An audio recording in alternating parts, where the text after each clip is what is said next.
अयोध्या के राजा दशरथ और बाली के बीच भीषण युद्ध हुआ था जो रावण के मौत का कारण बना। जो कहानी इस प्रकार है। राजा दशरथ जो अयोध्या के प्रतापी राजा और भगवान श्री राम के पिता थे, अपनी युवा अवस्था में बड़े वीर और पराक्रमी योद्धा थे। कहा जाता है कि दशरथ ने एक बार वन में शिकार करते समय बाली से सामना हो गया। राजा दशरथ के साथ कैकेयी भी थी। वह अक्सर शिकार के समय कैकेयी को साथ ले जाते थे क्योंकि वो अस्त्र शस्त्र में निपुण थी। और बाली जो सुग्रीव का बड़ा भाई और वानर राज था, अपनी शक्ति और युद्ध कौशल के लिए प्रसिद्ध था।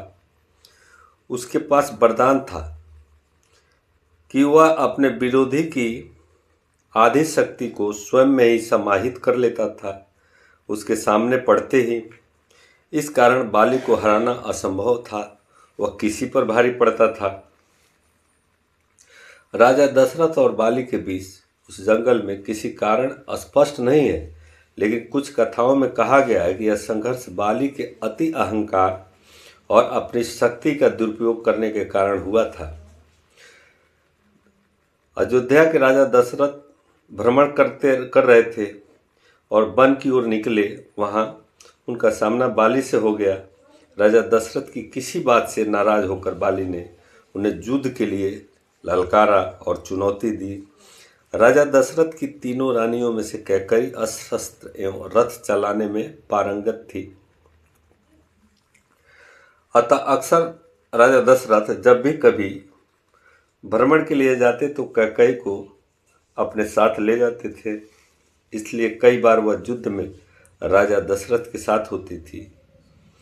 जब बाली और राजा दशरथ के मध्य भयंकर युद्ध चल रहा था, उस समय संजोगवश रानी कैकेयी भी उनके साथ थी।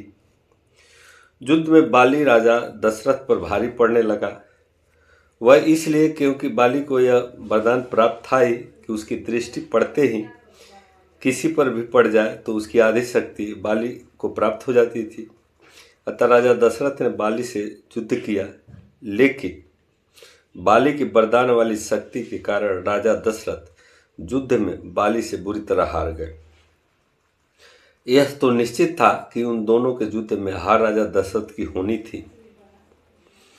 राजा दशरथ के युद्ध हारने पर बाली ने उनके सामने एक शर्त रखी कि या तो वे अपनी पत्नी कैकेयी को वहां छोड़ जाए या रघुकुल की शान अपना मुकुट यहाँ छोड़ जाए। अब राजा दशरथ असमंजस में पड़े। तब राजा दशरथ को अपना मुकुट वहां छोड़ना पड़ा और रानी कैकेयी के साथ अयोध्या वापस लौटना पड़ा। रानी कैकेयी को यह बात बहुत दुखी कर गई। आखिर एक स्त्री अपने पति के अपमान को अपने सामने कैसे सह सकती थी। यह बात उन्हें हर पल कांटे की तरह चुभने लगी थी। उनके कारण राजा दशरथ को अपना मुकुट छोड़ना पड़ा। वह राजा दशरथ की वापसी की चिंता में राजा दशरथ के मुकुट के वापसी की चिंता में पड़ी रहती थी। जब श्री राम के राज तिलक का समय आ गया, तब दशरथ जी व कैकेयी को मुकुट को लेकर चर्चा हुई। यह बात केवल दोनों ही जानते थे। राजा दशरथ और कैकेयी, इन लोगों के सिवा और किसी को यह बात पता न थी। कैकेयी ने रघुकुल की आन को वापस लाने के लिए इस राजा दशरथ के सामने अपना वर मांगी थी और श्री राम के वनवास का कलंक अपने ऊपर ले लिया और श्री राम को वन भिजवाया था। इसके पीछे राज था कि श्री राम जंगल जाएंगे, बाली को मारेंगे और राज मुकुट लेकर आएंगे। उन्होंने श्री राम से कहा भी था कि बाली से मुकुट वापस लेकर आना है। और श्री राम जी ने जब बाली को मारकर गिरा दिया, उसके बाद उसका बाली के साथ संवाद होने लगा। प्रभु ने अपना परिचय देकर बाली से अपने कुल के शान मुकुट के बारे में पूछा था। तब बाली ने बताया, रावण को मैंने बंदी बनाया था। जब वह भागा तो साथ में छल से वह मुकुट भी लेकर भाग गया।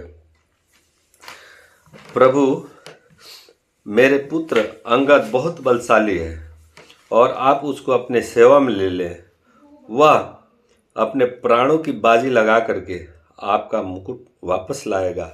इस प्रकार श्री रामचंद्र ने अंगद की सहायता से और रावण को मार करके मुकुट अयोध्या वापस लाया।